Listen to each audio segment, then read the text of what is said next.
放心吧。周娘子心想，老天爷这是傻到家了。一群人刚来到山脚下，便听到一阵嚣张至极的喊叫声。好了，赶紧清点货物。大当家说了，少一样东西就剁掉李大小姐的一根手指头，反正手指头没了也不会死，照样能用，大当家也不介意。大家吓得脖子一缩，一群山匪喽啰放肆地大笑起来。等清点完货物之后，山贼放行。滚吧，一群胆小如鼠之辈！走。周家男人走之前叫了陆九婉一声，陆九婉偏头看他，在你家床上放了一锭银子，就当是住宿费和饭钱。我要上山，你回去吧，我不会有事的。周家男人震惊，这人要上山？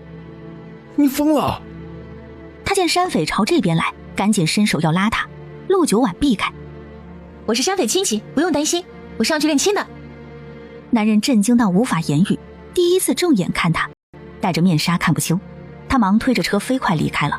满脸凶横的山匪过来，其他人好奇也凑了过来。一群臭恶男人上上下下打量着陆九婉。吓破胆跑不动了。不像，倒是像来寻仇的。你没说错，我就是上山寻仇的，我要杀了你们。他说话平静没有波澜，毫无威胁性。凶横的男人觉得很有趣。好好好，有点胆识，比刚刚那群怂蛋强得多。他上前伸手去摘他的面纱，陆九婉灵活避开。你们不配看我的脸，我是来杀你们的。好好好，杀，上山去杀。几个当家的都在山上，当家的最坏，去杀他们。先杀他们，再杀你们。走吧，带路。凶横土匪一脸欢乐。快快快，把东西都带上，上山。上山的路被山匪们都踩得光亮，一路上不远就有人驻守，把守还算严。到达半山腰，一眼就能看清土匪窝全部面貌。整个山寨窝在山里，显得隐蔽。老子在上头这么久了，天天喝药怎么还没好啊？老子今天晚上就要洞房，你是不是故意的？赶紧给我治好了。陆九婉刚走到门口，就见一个魁梧的男人一脚将面前的柔弱男子踹倒。凶横土匪一脸讨好的进屋。大当家别生气嘛，这个医术不好，杀了换一个。他指着陆九婉。大当家快看，又来了个美人。大当家顺着他的手看向外面，一个身材秀丽曼妙的女人站在门口，虽然戴着面纱，可一看那轻盈的身姿，端庄的仪态，绝对是个绝世美人。哪儿来的？是他自己找上门来的，说要来杀我们呢。我说山上人多，来山上杀啊，他就跟来了。大当家一愣。有意思有意思，木头美人好啊，心思单纯不犟。你前几天掳回来的女人在哪里？你是来替他报仇的，他还没死，被我关起来了。本来今天跟他成亲的。他走到陆九婉面前，笑得很自信。美人啊，把你的面纱摘了。关在哪里了？大当家没回答，抬手摘他的面纱。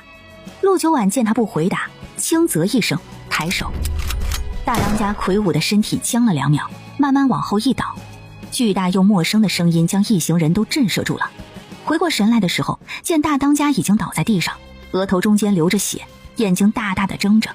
死了，这一看就是死了。凶横土匪是真没想到啊，他把大当家诅咒死了。这女人，他妈的，他没撒谎，他真是来杀人的。角落里，白衣男人怀荣看着他，激动的红了眼睛。大当家死了，太好了！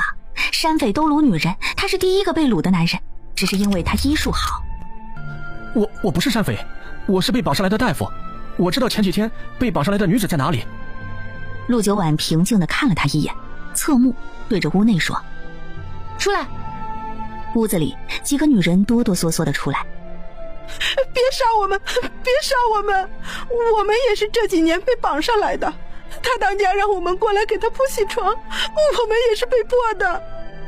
他们跪在地上哭兮兮的，2个中年妇女脸上除了害怕还有一丝恐慌和担忧。2个年轻的，其中有一个还怀着孕，另一个抱着小孩。抱小孩的有点麻木失神，怀孕的女人害怕的情绪中透着痛快，陆九婉眉头紧蹙，也许一开始他们都是被抢来的，但是时间久了已经习惯了。特别是2个中年妇女，内身打扮光鲜，一看在这山匪窝里就没怎么吃苦头。进去，把门关好。只要不拦着他救人，女人和孩子他都不管。几人忙进去关了门。陆九婉将用眼神示意白衣男人带路。怀荣利索地反应过来，引着他朝外走。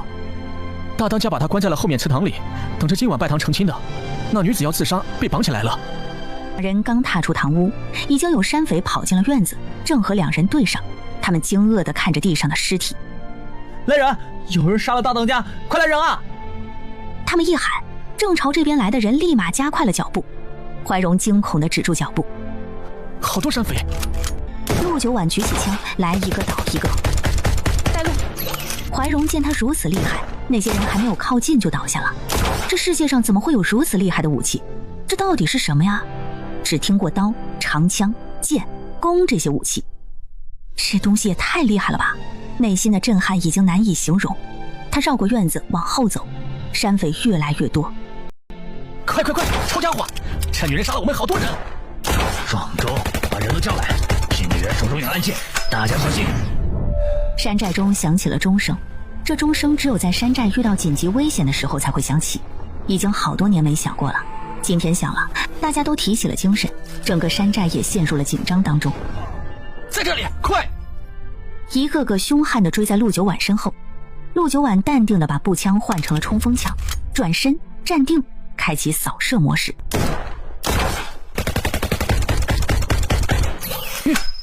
这边也有人。蹲下。怀荣立马听话地蹲下，听见几声砰砰响，他朝后看，身后的人全都倒地身亡了。他忙站起来朝祠堂里去。又一批人赶到，陆九婉不急不忙地换子弹，和他干架。没有枪，你还玩个锤子？后屋一间昏暗的房间内，一个粉衣女子被五花大绑，容貌清秀，眉眼清冷，眼里有决绝和坚定。砰！门被打开，他看向门口，一道白色身影匆匆忙忙进来。他眼里的光暗了暗，他还以为是官府的人能把山寨灭了，柔弱的大夫能做什么？白衣大夫遵照大当家的命令，每天会来看看他有没有弄伤自己。姑娘，我们是来救你的，我现在就给你松绑。李轩儿被松绑了，却不动。一个柔弱大夫，一个女人来救他，他们想干什么？外面那么大的动静，怎么可能逃得掉？谢谢你们来救我。虽然他现在搞不清这2个人为什么要来救他，明明都不认识。我不能连累你们，连累我家里人。就算逃了，我家里也不能幸免。我把山匪都杀光，没人寻仇。你说什么？陆九婉没回，他侧头看向外面，收回视线道：在屋里等着，我把他们杀光。身后2人看着陆九婉淡定潇洒的背影从房间内出去。杀光。祠堂外，山寨所有山匪都朝着这里逼近，脸上是嗜血的表情。再也没有人敢轻视这个女人，杀了他们那么多人。他们朝祠堂围拢着，小心翼翼渐渐靠近，脸上的表情是陆九婉司空见惯的平静的凶残。陆九婉扫视着这些人，大概100多人，100-200人的山匪窝，怪不得官府没有办法。他垂落在袖中的手抬起来，众人只见他手中一个圆圆的东西，手指一扣，弹簧弹开，然后扔到人群里。手榴弹的爆炸半径10米左右，会产生强烈的冲击波和飞溅物，但是3个手榴弹根本杀不了这么多人。手榴弹扔出去，陆九婉手持冲锋枪开启扫射，风吹过，掀起他的半边面纱，露出半边绝美的容颜。怀荣和李轩儿2人趴在门缝后瞧着，只见他背影从容，站姿放松，手中的武器威力十足，面前的人翻涌着倒下。2人被冲击，傻愣愣地看着，在热武器面前，冷兵器根本没机会近身。山匪们终于知道怕了，幸存的人开始往各个方向逃命。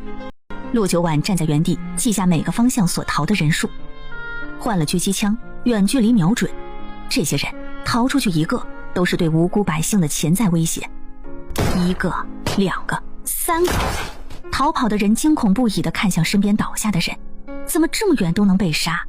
他们更加拼命地逃，却终究没有1个人逃掉。屋内2人已经呆若木鸡，心跳麻木。走了。清雅的声音将两人喊醒。怀荣咽了下口水，哆嗦着对李轩儿说：走，珊姐都死了，你可以放心的回去了。反正女侠不杀他们，不用担心。两人出来，震撼又小心地跟在陆九婉身后，不敢直视满地的尸体，向外走。却见陆九婉并没有直接带着他们出山寨，而是来到大当家住的地方。在外面等我。他将今天李家送来的所有东西一一收进空间里。厨房和仓库相通，顺便把仓库大部分粮食、蔬菜、水果、肉也收了。边边角角就算了，怀荣和李轩儿两人在外面等着，各自沉默，不知道这女侠到底在找什么。女侠，你快点出来，厨房要燃了！屋顶上的青烟越来越浓，怀荣焦急地喊。李轩儿迈脚正要去看看，陆九婉从里面出来了。走，去你家。他对李轩儿说。李轩儿清冷的脸上没有任何惊讶的表情，点了点头。好。救命恩人要去家里好好感谢一下是应该的，就算不去他也应该邀请。怀荣抿了下唇，悄悄看了眼陆九婉，沉默地跟在两人身后。到达山脚，陆九婉瞟了眼怀荣：你可以走了。女侠，我可以跟着你吗？陆九婉悠闲地走着，手上不知道从哪里冒出来2个水汪汪的大鸭梨，递给李轩儿一个，在身上擦了擦，取下面上的纱巾，咬了一口。不可以。李轩儿看着手中的鸭梨，眼珠子往右侧了侧，余光悄悄看向他的袖子。刚刚在大当家、二当家、三当家和厨房里找半天，就为了找这2个梨。突然想到他的武器。姑娘，你的武器往哪了？怪，为了2个鸭梨把武器都丢了。怀荣无语。女侠你不用管，快走，去你家。如此厉害的武器不要了。怀荣心跳得快快的，扔哪儿了？他想去捡。真的不要了？陆九婉往前走，见身边没人跟上，回头他生动咀嚼的模样充满大大的疑惑。走啊。姑娘，你扔哪儿去了？我去捡。我也一起去，我们1人1件。陆九婉愣了下，片刻后哈哈笑个不停，两人被他笑得渐渐红温。女侠，我们是认真的，你扔厨房了还是哪个当家的屋里了？完了，不会已经被山上的人捡了吧？我什么时候说扔了？那叫枪，是种机关武器，可放大缩小，非常精妙。他往袖子里掏啊掏，一把袖珍的枪摊在手心。怀荣和李轩儿两人脑子里只有满脑子的疑惑和不敢置信，就像是收满了铁锈的发条，想转但是转不动。这真的不是骗人的吗？威力那么大的东西，就是这么个小东西。快点，走了。陆九婉收了枪，放回衣袖，进了空间。李轩儿暗自调整了一下辛苦的心情，跟上。怀荣局促地站在原地，思忖了几秒，厚着脸皮跟上去。女侠，你就收下我吧，我是一名大夫，我聪慧好学，医术也还可以，假以时日，我一定会成为名医的。陆九婉嫌弃的道：回家去。我没有家，我从小就是孤儿，爹娘死了，被大伯一家赶出来，到处乞讨。后来遇见了我师父，让我跟着当药童，我从小就跟着他认药学医。前2年他也去世了，我一个人靠着卖草药治病为生。1年前被山匪掳山上，今天被你救了。他声音哽咽，前些年的事情不觉得委屈，其实师父对他也不算好，他比别人家的下人还要累，只是有个遮风避雨的地方长大也还是很感激，后来也给师父养老送终了。你为什么偏要跟着我？我有老公，有丈夫了。不是，女侠，我怎么敢如此肖想？我是想跟在您身边当个小厮。我从小到大服侍我师父，我什么都会做，还会看病。我就是不知道去哪儿，也不想孤身一人。1年没回去，我师父的房子估计早就被风吹垮了，门板都被邻居捡回去烧了吧。陆九婉看着他想了想，有个人鞍前马后也好，还是个自己送上门的，还是个无牵无挂的孤儿，完美。跟着我也行，我要求绝对的忠诚，若是跟着我的时候敢出卖我，图谋不轨，我有比枪更可怕100倍的东西。好，我忠诚，绝对忠诚。跟着这么强的一个女侠，就算是做下人也是一件很风光的事情好吗？而且女侠不，她家小姐心地善良，锄强扶弱，一看就是个好相处的主儿。小姐，你真的已经成亲了？真的非常非常好奇，这样的小姐会配一个什么样的姑爷？李轩儿也好奇地竖起耳朵，十分好奇。成过。已经和离了吗？李轩儿觉得这没什么不敢相信的，谁压得住这姑娘啊？一半离。什么意思啊？别管他，走吧。两人一头雾水地跟上，明明说的每一个字他们都能听懂，但是合在一起就不懂了。他尝试着问：小姐，那去了李家之后，我们是要回去找姑爷吗？一半离的意思是姑爷外出了，许久未归家，所以小姐这是出来找姑爷了吧？她应该没猜错。找姑爷。小李，你没有过锁能进城门吗？小李，李轩儿反应了一下，是在叫自己。我叫李轩儿，你可以叫我轩儿。我叔叔在城门当差，能进去的。那我们呢？我和我小弟怎么办？姑娘，到时候委屈你们，装一下我的婢女和小厮，我叔叔在，不会被严查的。关系户啊，你爹有本事帮我办一个过锁吗？应该没有问题。而且如果给官府报告是你灭了山匪，他们一定会给你办的，这是他们最头疼的问题。一行三人，陆九晚悠闲，李轩儿沉重，怀荣叽叽喳喳了一路，说了好多山匪的坏话。行至城门，正是傍晚时分，城门口当差的共4人，2人管进，早上忙碌；2人管出，傍晚忙碌。老李，你大哥家真的把家人送过去了？哎，那能有什么办法？怪我没用，只是个守城的，救不了他。不怕山匪拦上呀？说送就送。土匪凶残，别说看手指，就是杀人他们也不会眨眼。我大哥哪敢不送啊？也是啊，山匪那么多，官府也不可能派那么多人救一个小女子呀，那得损伤多少人啊？那也不能这么说，不光是为了我家侄女，山匪不灭的话，百姓终日不得安宁。那一片到现在都没有人敢去。我听到一个绝密的消息。什么？晋王和遗诏的事情。听说了，这里离南京城也不算远，今早听说的，估计等登基大典过后，告示就会下来。所以啊，原先咱们大人上报多少回了，请上面派兵除山匪，一点回应都没有。这回新皇登基，不知道这回能不能判下来啊？晋王爱戴百姓，一定不会坐视不管的。只是啊，可惜要是早几天登基就好了。叔叔。一声清淡的声音让老李2人收神，才发现已经有人走到身旁。老李定睛一看，轩儿，你这是，你怎么回来了？李轩儿将他拉到一边，平静的道：我能平安回来，幸得这位女侠相救。如今山匪已经被女侠灭了，叔叔，你快通知官府上去看看吧，万一有漏网之鱼，也不要放虎归山了。什么？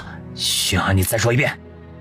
他看了眼侄女所说的女侠，这不是昨天那个没有过锁，不知道从哪里跑出来的大小姐吗？陆九晚抬眼看她，是昨天问她要过锁，还要抓她的人。叔叔，你耳朵好着呢。老李尽管不信，但是侄女儿从来稳重，一个字都不会乱说的。他有点混乱。好，你现在该做什么？对，我赶紧把你送回去，然后去官府找大人报告这个事情。叔叔，我想请救命恩人去家里好好感谢一番。当然，那是当然，等确认过，如果你说的是真的，不要你说，就是全城的百姓都会感谢他的。走，我带你们回去。旁边的官差没听到2人的对话，但对李轩儿竟然好端端的回来这件事是怎么也想不通的。他被掳上山是千真万确的事情，山匪怎么可能放过他？老李过来将他带到一边，说了2句。老钱震惊的同意了，一双眼睛不可思议的盯着陆九晚。老李带着3人进城，陆九晚昂首挺胸的跨进去，走后门比翻墙光荣多了。李轩儿一直垂着头，生怕被人看到的样子，刚进城没有人认识他。可到达李家宅邸附近，认识的人就多了。老李一路狂奔到官府。什么事？说。大人，山匪已被灭。什么？谁干的？本官的折子今天刚呈上去，朝廷就派兵来了。不是，是一位女侠。我侄女前几日被山匪掳走，您知道的，但刚才已经被女侠救回来了。一位？确实是一位。我侄女从小到大说话从来不偏不差。不管如何，先派人去探视一番，要是真事儿，本官定当好好感谢这位女侠。官府派的人快马加鞭到达土匪山，暮色苍茫的山寨里寂静一片，山寨里遍地尸体，所有官兵震惊到头皮发麻。这究竟是怎么做到的？一个人能杀掉这么多人？这什么武器？这么小的伤口，弹弓？放什么屁呀！弹弓能杀这么多人？老子明儿就好好的看看这个女侠到底是不是有三头六臂。众人一脸不信。黑夜降临的时候，陆九碗洗漱完，被客客气气、恭恭敬敬地请到了饭桌上。一桌子丰盛的饭菜看得他饥肠辘辘。感谢女侠对小女的救命之恩，还不知女侠芳名啊？陆小兰，大小的小，兰花的兰。明天劳烦你帮我去办张过所，若是还有其他信息要填，你随意填。好，没问题，这都是小事。女侠真是个爽快之人。怀荣，你有吗？没有叫李善人一块帮你办了。我也没有。李大善人连忙说道。没问题。李夫人长得慈眉善目，笑容温婉。陆姑娘长得这般柔弱漂亮，却不想有如此高强的武功，真是世间难得一见呐。除了过所的事情，姑娘没有别的什么想要的吗？陆九碗想了想，多给我做几身好看的衣服。就这样。夜里，李家声势浩大的给陆九碗布置房间，一间客房愣是给他们收拾的比大家闺秀的房间还要奢华漂亮。陆九碗毫无心理负担，在丫鬟的伺候下梳洗干净，一身轻松地躺上床，闭上眼，脑海中蓦然出现帝江的模样。陆九碗睁开眼，漆黑的房间也还是他的模样。这人怎么在他的脑子里生根啊？小无赖。而南晋城皇宫内，帝江仍在伏案忙碌。帝玄义在位的时候不谋政事，他一边要熟悉朝政，一边还要处理旧事。沉积已久的折子翻开，江城山匪猖獗。第二日一大早，李家外面传来一阵热闹的声响，敲锣打鼓吹唢呐，声音越来越近。老李满脸喜色地跑进李家，还没见这人就大喊：大哥，女侠呢？大人亲自来了，带着奖赏来了。李大善人已经听见了外面热闹的声音，也是一脸喜色。快，去请陆姑娘。陆姑娘，官府的人来了，老爷让我来通知你。知道了，这就来。本官在此感谢陆女侠救我江城百姓于水火之中。山匪猖獗，本官在位最大的心愿就是除了这山匪，今日终得所愿呐。举手之劳。举手之劳。众人面面相觑。官府大人接话道：来人，把奖赏抬上来。众人让出一条道，四人费劲儿地抬着2口箱子上前来。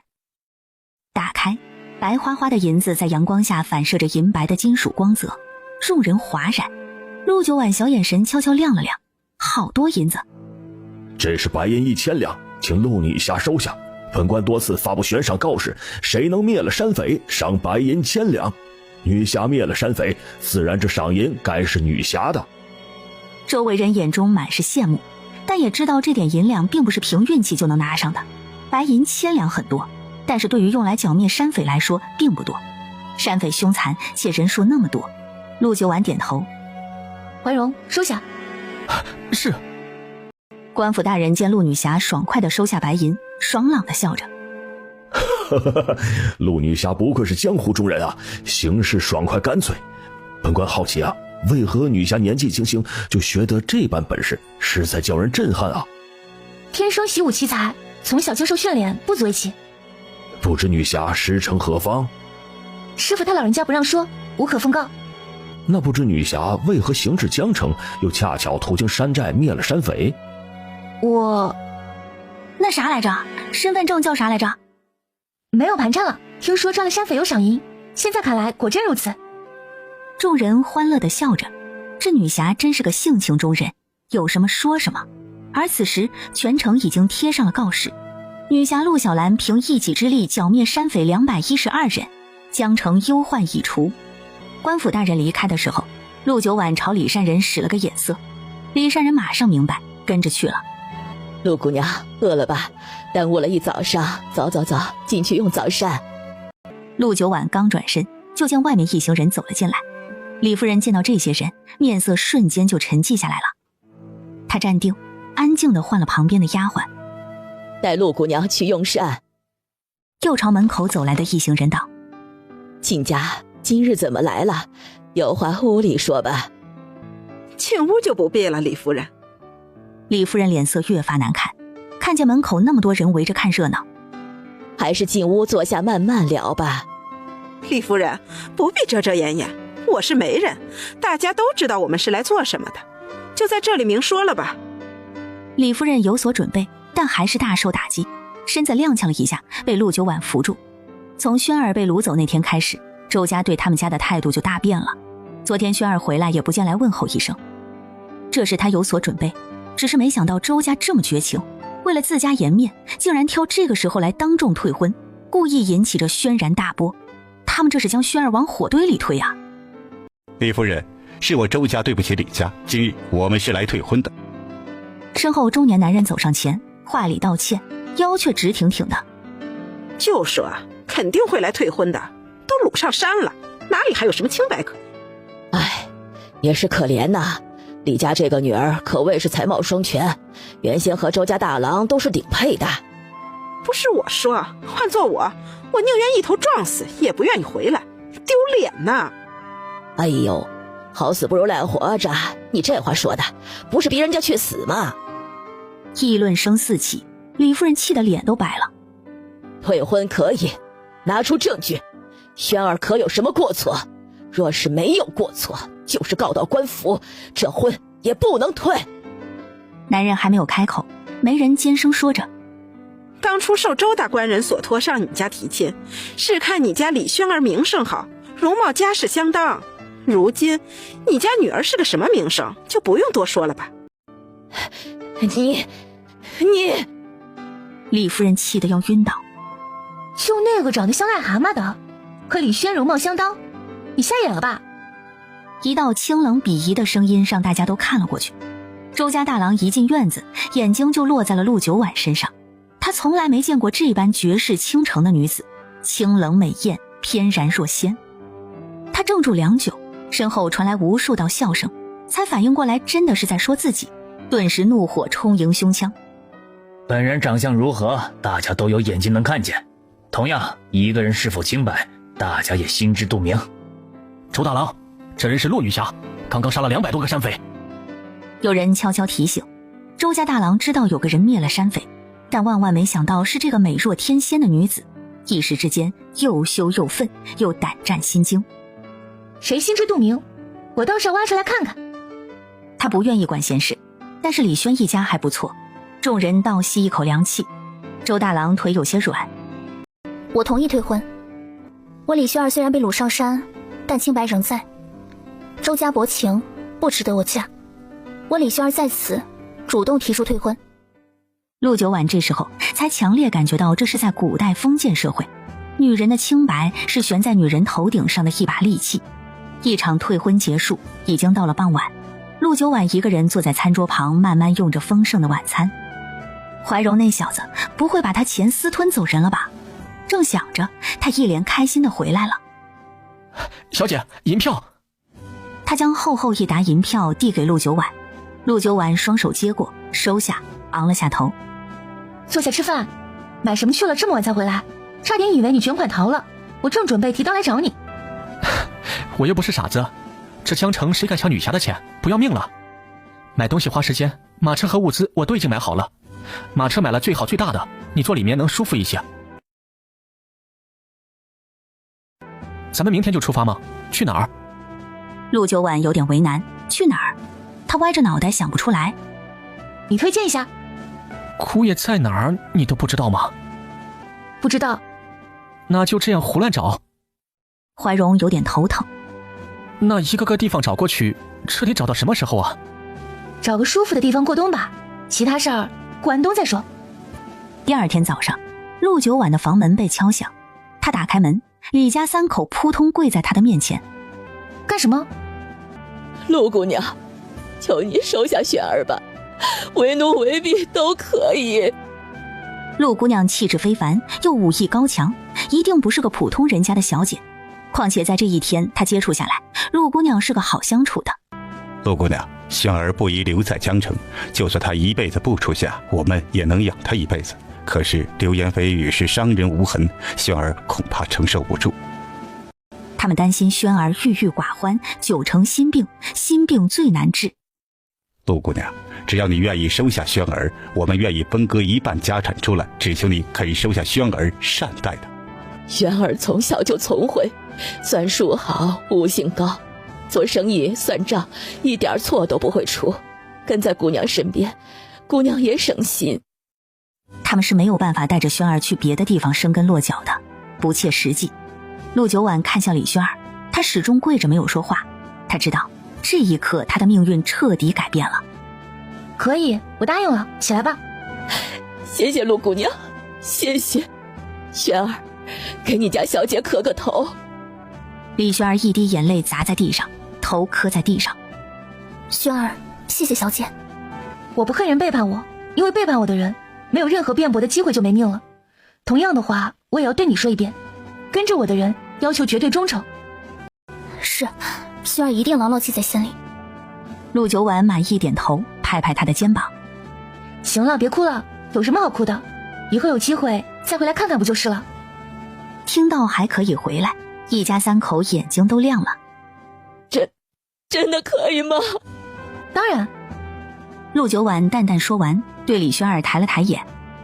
李轩，叫你爹分你钱，一半家产，说话算话。李大善人将一匣子银票递给陆九婉。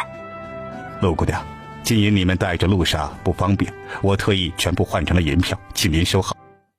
陆九婉让李轩儿收下，李轩儿只是以为小姐叫他先收着，便很快收下了。李夫人带着丫鬟小厮们提着包裹行李送他们。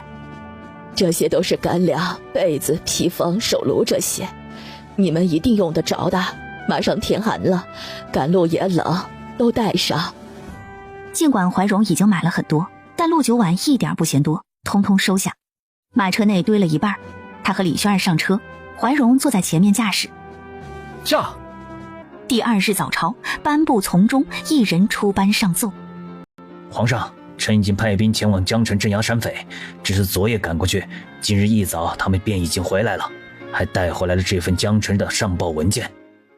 明公公下去呈上来，帝将随意翻开，蓦然目光顿住。百官眼中，皇上正经严肃地看着文书，实则只有帝将自己知道，他的心情发生了翻天覆地的变化。女侠陆小兰一人灭了200多人的山匪窝。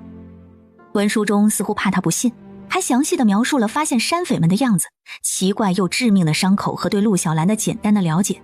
陆小兰，陆九婉，原来你在江城，朕还以为你能上天呢。知道他的行踪，帝将心情突然畅快轻松起来。只是白银1000两太小气。下面的人明显发现皇上看了文书之后，周身的气压都松快了些。江城山匪猖獗，多次上奏请求派兵剿灭山匪，朕批了奏折，但江城回书200多人的山匪窝已经被一位叫做陆小兰的女侠给剿灭了。众人倒吸一口凉气，200多人的山匪窝竟然叫一个人就灭了，这怎么可能？就算是最厉害的武将也做不到啊！拿去看看吧，文书上写得一清二楚。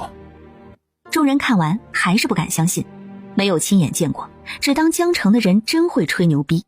此事告一段落，一大臣出班，忧心地说：皇上，国不可一日无后，如今登基大典已过，后宫空虚，该考虑选妃的事情。皇上，国不可一日无后啊！谁说朕没有皇后的？众人疑惑，皇后在哪儿？谁是皇后？陆家之女陆九婉，贤良淑德，蕙质兰心，秀外慧中，立为皇后，立后大典择期举行。百官朝臣此时的心情可以用非常复杂来形容。先不说陆家女适不适合当皇后，他们就先不说反对的话了，就说人呢，私下都在传被帝玄义挟持走了，死了。至于谁杀的，好几个版本。皇上，您说的是原来的晋王妃？正是。皇上，不知现在人在何处啊？帝江扫视朝堂之下，百官各怀心思。曾经跟过帝玄义的人，黑暗的心底仿似亮起一道光。要是陆家的女儿都能当皇后的话，岂不是说明皇上不计前嫌，给他们一个改过自新、重新开始的机会？天下太平，万民安康是朕最宏大的愿望。朕初登皇位，对各方百姓的需要以及各方风土民情不甚了解，愿望难以实现。然朕身居高位，凡务缠身，无法亲自微服私访。朕已命皇后到民间替朕体察民情，暗访监督去了。百官他们个个呆若木鸡，有时候人很难用语言去表达自己的震惊和无语的心情，就像他们。这……皇上，敢问这是真的？皇上，此言当真？朕是帝王，金口直言，如何会说谎诓骗你们？众臣纷纷上前谏言。皇上，您怎么能把皇后娘娘派到民间去呢？那皇后娘娘乃是千金凤体，哪里是能承受得了那般的辛苦？皇上，皇后乃一介弱女子，如何能堪当如此大任呢？帝江摆手。皇后不畏艰苦，一心为朕分忧，朕十分怜惜，仍要成全她一片全权之心。一官员英勇上前，道出大家内心真话。皇上三思啊！自古以来，后宫不得干政，这是长久以来不变的规定。皇后进入民间体察民情，便是干涉朝廷政治。后宫一旦干政，便会破坏朝局平衡，祸乱朝纲，更甚者，皇朝岌岌可危呀！皇上三思，后宫不得干政啊！后宫不得干政，更何况这个后宫之人还是他们的敌人的女儿，这叫大家如何安心呢？百官谏言一向都是在给皇帝施压，但帝江心中无所畏惧。皇后身为晋王妃之时，便处处替朕周旋，燕卑山更是不顾生死，救朕于危难之中，后又助朕夺回皇位。朕有今日，皇后功不可没。他要表明陆九婉从始至终都是站在他的队伍里的，其次他还要表明自己的态度。帝王一统天下，应当具备分辨是非之能力，知人善任，心怀大略，而非以外力相加，堵出妇人之口。后宫不得干政，不过是没有是非分辨能力，见不出良言妄语，无法左右自己言行举止之人的托词，是对后宫女子的欲加之罪。古人云：孔子不能绝也，重为爱卿，饱读诗书。自古以来，古人言，古人也就是普通人，他们所说的话是否适应当下，各位慎重度之，去其糟粕，取其精华。众爱卿要求朕有明辨是非的能力，赌朕也要求各位爱卿能够学会思辨，不要遇到了事情只会古人云，离开古人便一事无成。百官根本没有想到，一向沉默寡言的皇上今日竟然能说这么大一通话教训他们。众人纷纷哑口无言，因为皇上的话鞭辟入里，又向雇佣上前，十分恭敬的道：皇上所言甚是，臣一定谨遵圣言。其他朝臣余光四处扩散，慢慢跟随附和。皇上所言甚是，臣一定谨遵圣言。好吧，既然陆家的女儿可以当皇后，女人也可以议政的话，那选妃大典对他们来说将会是一个非常重要的机会。帝江威严地扫视群臣，言语铿锵有力。朕的皇后不是那种只会后宫当中坐吃享福，等待恩宠的柔弱女子，即身为皇后，凤仪天下，便是与朕比肩之人，责任重大。朕此次拜皇后去体察民情，也是为了锻炼皇后，只有亲身经历，才能透彻理解百姓的需要，做好母仪天下的皇后。待皇后归来，册后大典如期举行。众人再不敢就这事再说什么了。皇上，既然皇后娘娘到民间体察民情去了，那选妃大典是不是应该尽快安排？如今后宫空虚，皇上枕边无人分忧，更无皇嗣，不孝有三，无后为大呀。帝江淡淡地看着他。周大人，不孝有三是哪三个？恶意屈从，献亲不义，一不孝也；家贫亲老，不为陆氏，二不孝也；不娶无子，绝先祖嗣，三不孝也。三者中无后为大。看来周大人是真的没有将朕的话听入耳中，朕作为天子，最重大的责任在于国，天下太平，百姓安康才是朕最大的责任，也是朕对皇族祖先最大的教义。而周大人眼里只有小家，只会盯着朕的家事。把你们的眼睛放在各自的责任上，朕这天下太平、万民安康的愿望才能够早日实现。朕的小家，朕自己会管好，你们也管好自己的家事，朝下议论，朝堂之上旨意正事。周大人脸红一阵白一阵的，悄悄退下。众人算是彻底明白了，这个皇上和以前的皇上是不一样的，特立独行，与众不同，心怀天下。也许这天下在他的手中真的能变得不一样起来。正当所有人沉默的时候，外面传来急报，来人被宣进来，焦急心慌的大声道：皇上，北陵起兵了！帝江早已经有所提防，改朝换代，趁机而入。北陵起兵，朝中可有人应战出征啊？没有人说话。前几年打仗都是当时还是靖王的皇上亲自去的，这几年松懈下来，更没有能担大任有经验之人。无人应答，我泱泱大国竟然连个出征应战的人都没有。朝中文臣对此事没有任何见解，武将也没有人堪当大任，平日里目光短浅到只放在朕的家事上。他就是要趁机敲打这些人，等他坐稳皇位，处理好眼前要事之后，这朝堂也该好好整顿了。无能之辈退出朝堂，能人志士才配站在他面前。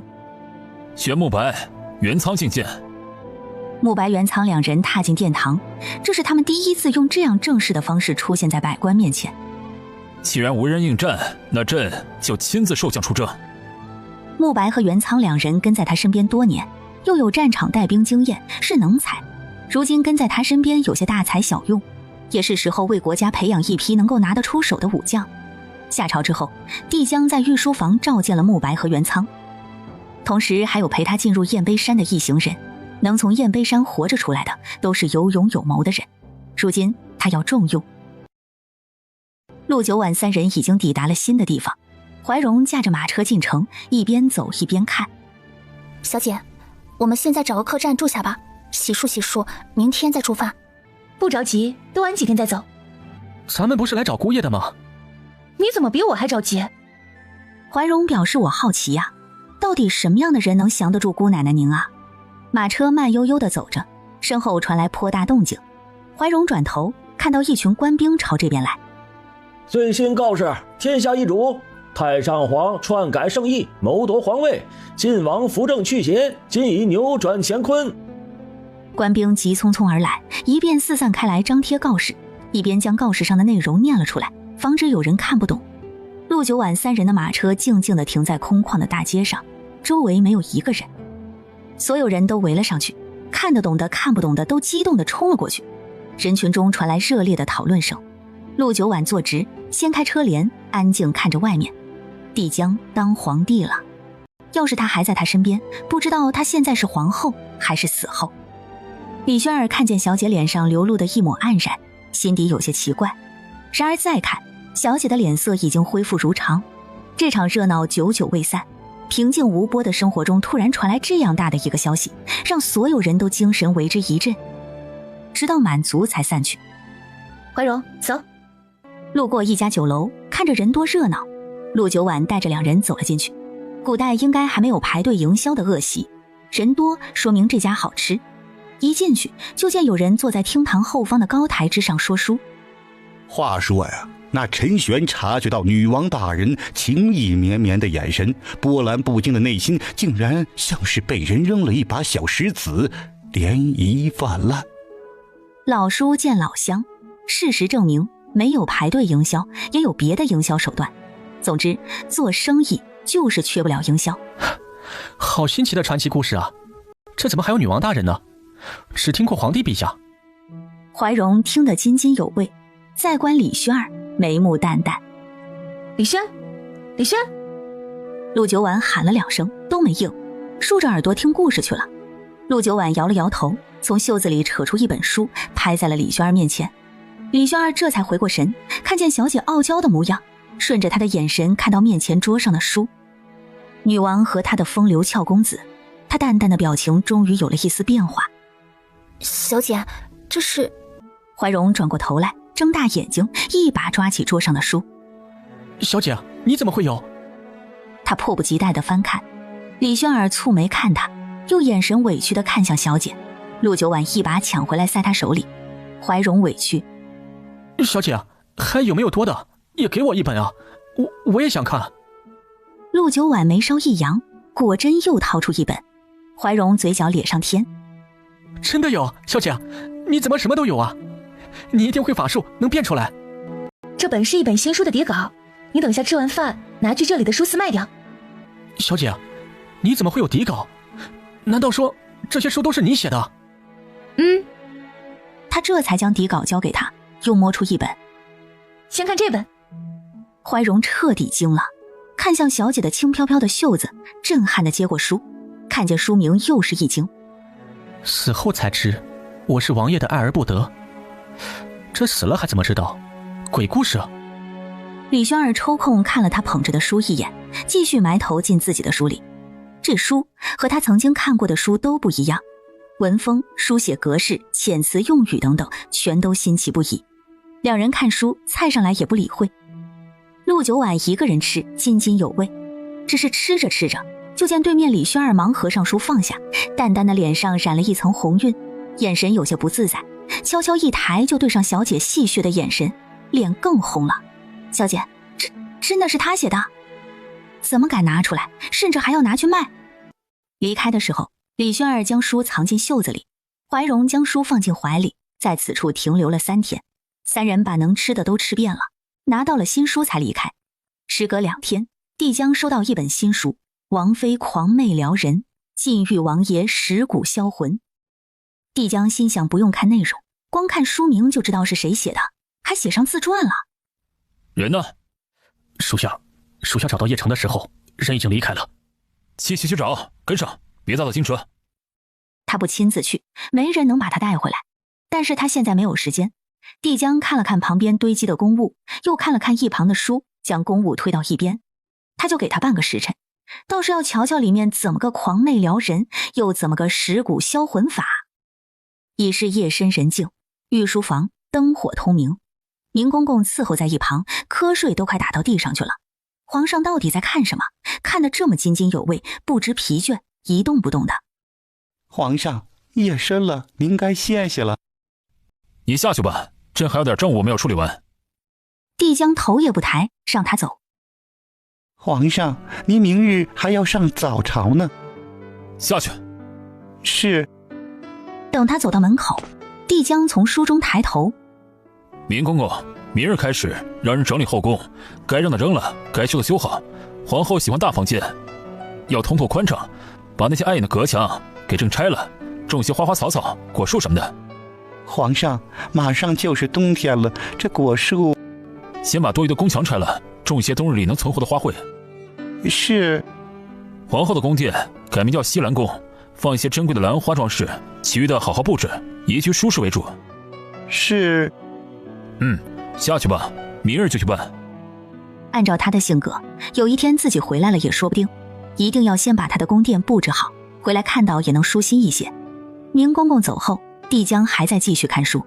他看书的时候，习惯性地带入自己和陆九婉。等一本书看完，帝江才惊觉天色已经微明。他将书合上，也不厚。他一向一目十行，这样厚度的书，只要不是太过于晦涩难懂，半个时辰足以他看完。该死的女人！一本书看得他心潮澎湃，满脑子都是她娇媚可爱的模样，却只能强压着火气，起身走到旁边挂着的一张南晋国的详细地图，手指从南晋城划过，落到江城，最后落到邺城。接下来他会走到哪里？灰蓝色的天空飞快划过几只飞鸟的痕迹，马蹄声和车轮声交织，道路两旁五颜六色的树叶被风一吹，哗哗地落。陆九婉躺在厚厚的棉被上打着呵欠，最近总是瞌睡连天的。小姐，要不要吃点水果？懒得吃。我喂你吗？懒得嚼。怀荣望了望天色，对里面说：小姐，天色有些沉了，可能要下雨了，咱们找个地方停下来吧，距离下一个地点还很远，估计天黑之前咱们赶不到。找个地方住一晚再说。摇着晃着，陆九晚又睡了过去。醒来的时候，马车内一片漆黑，穿林打叶的雨声格外清晰。掀开车帘一看，外面山野被黑暗笼罩，张牙舞爪。马车旁的跳跃的火光驱赶内心的孤寂感。李轩儿和怀荣两人找了个好地方就停了马车。小姐已经睡着了，两人将马车顶上的油布展开，搭建成一个棚子，捡了柴火回来，生火，架上铁壶，烧水煮茶，架上铁板烤肉。这些都是小姐让他们准备的。这雨不够大，外面下着淅淅沥沥的雨，除了吹过来的风有点凉，他们在这里面丝毫不受影响。小姐，你醒了，喝口热茶醒醒神。陆九晚过来坐下，端起茶杯喝了口，温度刚好，头脑也清醒了些。怀荣笑着将早就备好的牛肉和饼放到铁板上开始烤，吱吱吱的声音显得很热闹，让周围都变得温馨起来。小姐，还是你有先见之明，这油布立马就用上了。陆九晚干涩的声音略显得意地笑了一声。指望你们两个生活小白，现在就是一只落汤鸡。小姐，把披风披好，今夜风大还湿。陆九晚披上披风，瞅着铁板上的肉没有胃口。李轩，我要吃葡萄。小姐，葡萄不宜存放，咱们就买了一点儿，你路上吃完了。我要吃苹果。小姐，您说苹果不好吃，咱们只有梨和橘子。让橘子来见我。李轩儿抿着笑，去车上拿了几个橘子下来。三人吃着烤肉，吃着水果，品着茶。陆九晚左边一个，右边一个，两人默默看着小说。他一个人在中间吃着橘子，想看手机联网的那种。雨在黎明来之前就停了。第二日天清气朗，阳光明媚，马车悠悠扬扬地赶往他从来没有到达过的地方。突然，嘘！怀荣吓得忙勒紧了缰绳。前方道路上，几人手持长剑，脸色坚定地拦住了去路。你们是干什么的？他看着他们手中的长剑，又害怕又莫名。这些人看着不如山匪凶神恶煞，却让他感觉更加害怕。他的话并没有让几人有任何反应，他们很快持剑朝马车杀了过来。就在他们近身的时候，陆九晚掀开帘子，手中的枪飞快对准，砰一枪，其中一人闻声到底。旁边的几个同伴看了眼他的倒下的尸体，脸上露出难以相信的眼神，但很快就振作起来，一边提防着他手中的暗器，一边持剑出击。这一切都在眨眼之间，他们太快，距离太近，无法用枪。陆九晚飞快收了枪，夺过怀荣手中的马鞭，抽了一下马儿。马儿吃痛受惊往前跑，他跳下马车，动作狠厉地盘旋在几人之间，几招之间就能看出这些都是训练有素的杀手，招招致命。和山匪不一样，他们动作迅猛敏捷，招式熟练，杀气十足。近身作战，他很难找到机会开枪。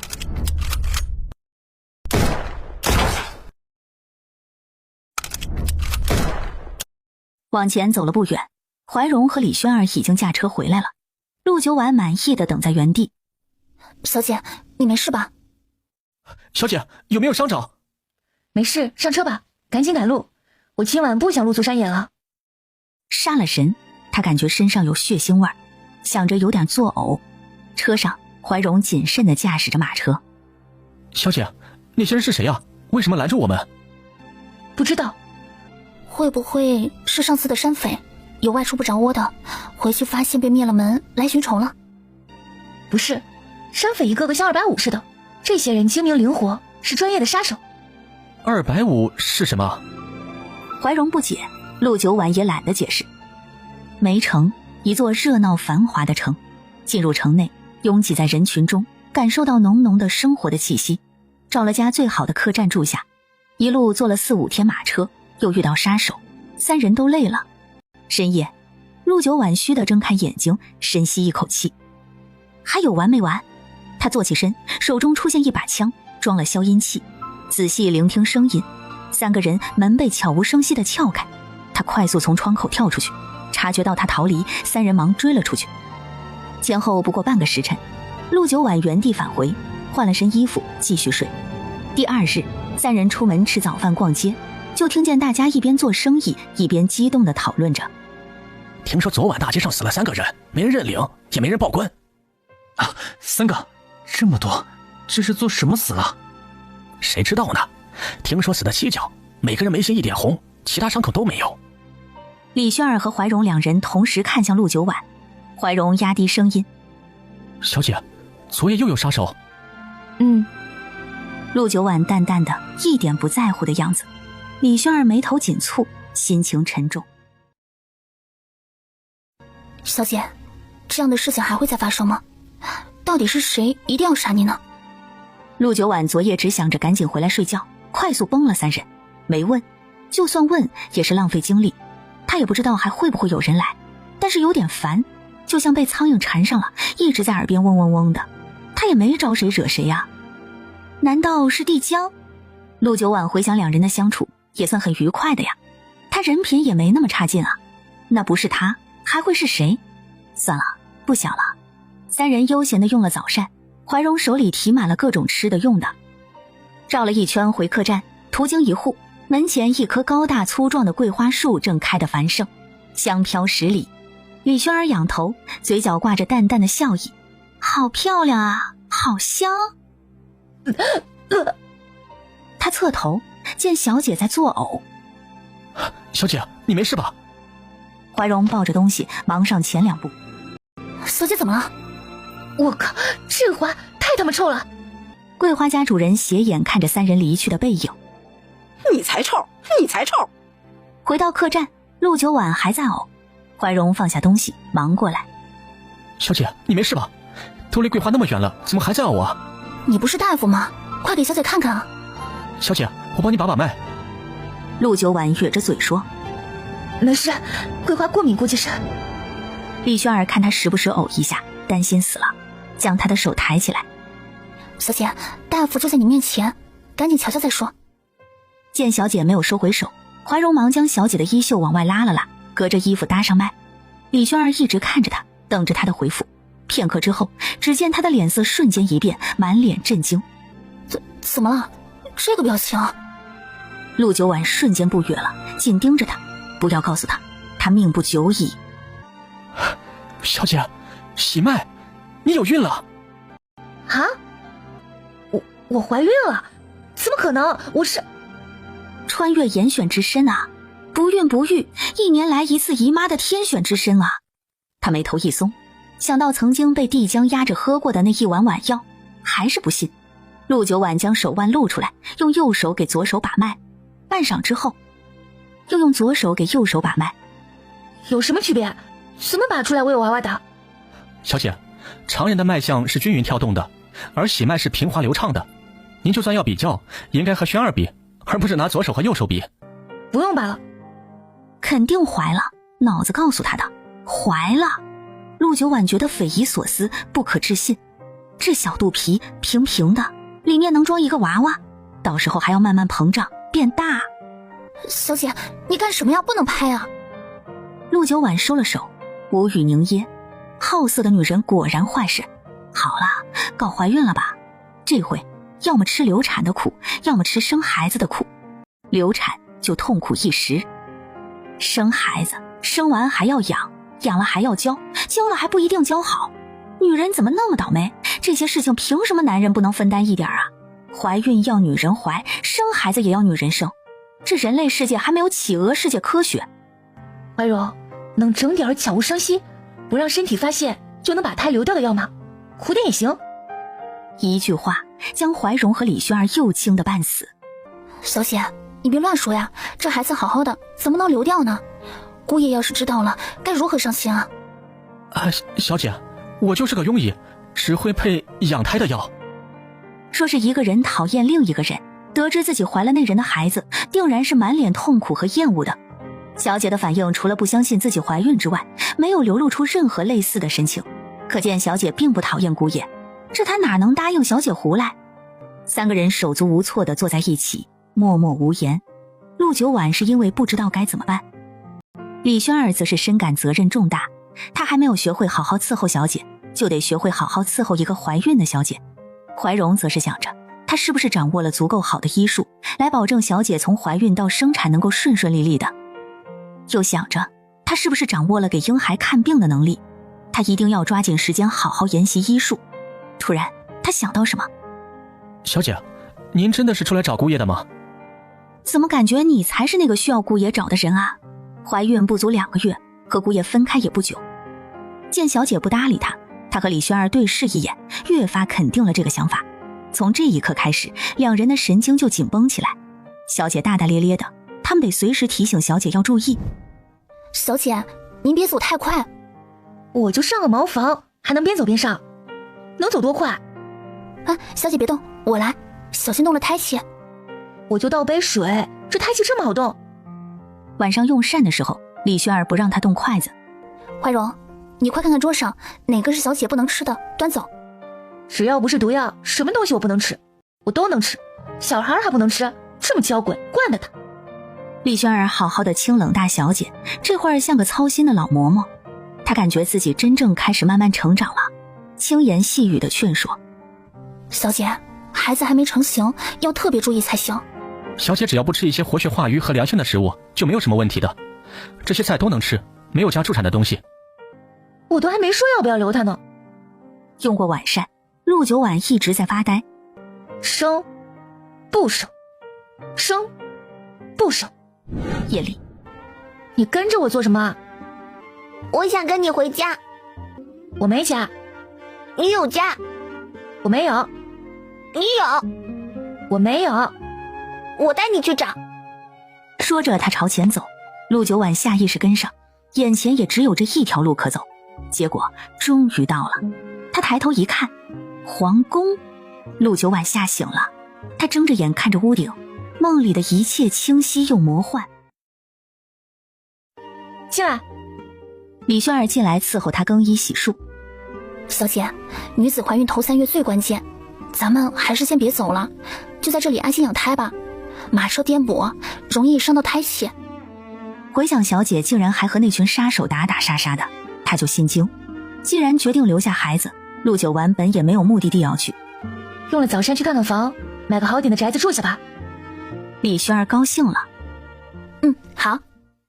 3人在牙行负责人的带领下看了1天的宅子，陆九晚一一都否定了。房间太暗了，我娃怕黑；房间太小了，我活动不开，对娃不好；院子太小了，看不见绿色，压抑，我心情差，对娃影响不好。明明昨天还不想要孩子的人，今天处处都是娃。总之就是没有一个宅子是满意的。3人败兴而归。能不能买一块自己修？小姐，好像是有限制的，你没有户籍，就算有户籍，户籍上只有你一个人，也只会批1亩地给你。陆九晚他灵光一闪，不用只看没有人住的房子，不管有没有人住，先看上了直接上门高价买，总有人愿意卖吧。这样想着，行至无人的巷道，突然他敏捷避开身后锃亮的匕首，双手出掌击拳，迅速抵挡对手的连续攻击。这才看清对手竟然是个半大的孩子。什么情况？杀手变成孩子了？这一天天的来偷袭他，还叫他怎么安心养胎？陆九晚心底燃起一股怒气，招式变得更快更狠。对手明显是个半吊子，很快就不敌。陆九晚一掌击掉他手中的匕首，扣住他的手，将他控制住。你是谁？为什么伤害我们小姐？小孩12、13岁的样子，一脸冷漠，双眼冰冷，被抓住好像在他的预想当中视死如归。无影门的？小孩冷漠的脸上有点反应，他怎么猜出来了？陆九晚觉得他刚刚出招的方式和自己有些像，这不就是陆九晚以前在无影门训练的基本功？这样一联想，前面2波杀手也有相似之处，所有都是无影门的人。你们主子都死了，谁派你们来的？小孩不答。主子都死了，能控制你们的还有谁？现在还要来杀我，又是为了什么？陆九晚有点想不通，不过这个可以先不管。既然不让他好好养胎，那他只能把打扰他的人先通通灭了。那样的地方本来也不该存在，他直接把老巢灭了算了。你们先回去，我解决掉这麻烦就回来。他对怀荣2人说，2人都很不放心。但是这杀手一波接一波的，他们2个也没有任何办法，只有小姐自己能够解决。陆九晚将人带到更加偏僻的地方。带我去无影门，我可以饶你一条命。饶他一命并没有让小孩多动心，只是也开了口。我不知道。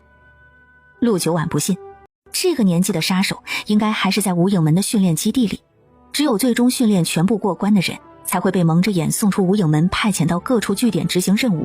他一定是直接从无影门出来的。而无影门既然连孩子都派出来了，说明里面的管理层已经崩塌，没有人再严密地执行保密任务了。所以这小孩很可能趁机记住了出路。现在无影门已经没几个人了，内部大乱是最好逃离的时候。你确定要等他们内部重新被组织起来，换新主人，然后继续留在里面训练，长大当杀手？我们没有别的选择。你们？就算你放了我，我也没有活路。既然杀不了你，你杀了我吧。因为噬心骨。既然知道，何必多问？我是谁，你应该知道吧？小孩摇头，只看了他的画像，知道大概位置，一路找来终于找到，只是有些好奇他知道噬心骨。连我都不知道，我是你师姐。小孩震惊地看向他，师姐，你背叛了无影门。区无影门。对小孩来说，无影门就是地狱一般强大又恐怖的存在，就算现在里面大乱，也不是他有能力背叛的。他竟然说区。你有解药？小解药。你带我去无影门，我给你解药。好。山长水阔，群峰林立，隐秘的云雾缭绕在山峦之间。陆九晚跟随小孩辗转2天，终于抵达目的地无影门。宋玉一路无话，进了无影门，脸色更加严肃紧张。什么人？陆九晚的手法越来越快了，看着对面2人缓缓倒下2人，宋玉冷漠的眼睛缓缓睁大，不可置信地看向陆九晚的手。陆九晚没空注意他，在这幽静的地方，枪声一定会将其他的人吸引出来。陆九晚一路往上，沿途袭击，枪法又快又准又狠。他现在怀孕，所以更加谨慎，绝对不能给对手反应的机会，不想近身搏斗。杀了20几人，四处边安静下来，没了动静。还没杀完。我知道。还有训练场。带路。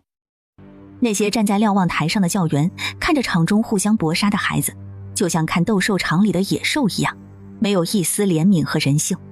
陆九晚静静站在场边上，脑海中属于陆九晚的记忆被一一唤醒。曾经的恐惧、害怕、伤痛和绝望在眼前淋漓尽致地重现。半年一期的生死决斗现场，每个场中只有1半的人能存活下来。